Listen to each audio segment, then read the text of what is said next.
तू तंग हो, झूठो के बाबू हो जाई जंग हो। अच्छा होली में करो तारा काहे तू तंग हो, झूठो के बाबू हो जाई जंग हो।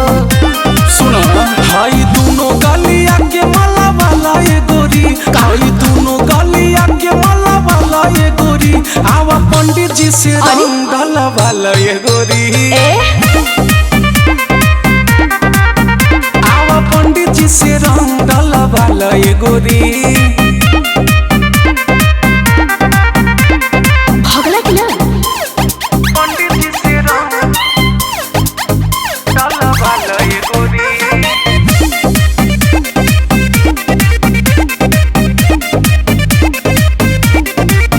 जन छेका हो रंग फेंका हो, जाके दोसर दुआर बाबू देखा हो।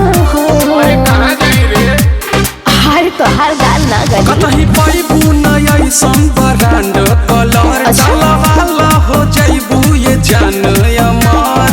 अरे आसो फगुआ के मजा उठाला ये गोरी, आसो फगुआ के मजा उठाला ये गोरी, आवा पंडित जी से रंग डाला वाला ये गोरी।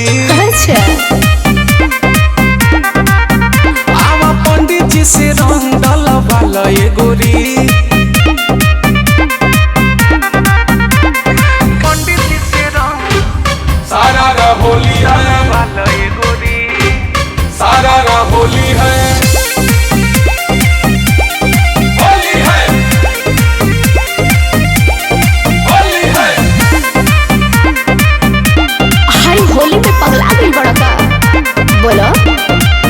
देवा में हो लेके केस हो, तो से खेलब न बबुआ सतीश अरे हो। तू हमार जान है रे। सुनो तो आज छोड़ी है नयन से तिवारी हो, ले ले पहाड़े ऊपर का पिचुकारी हो।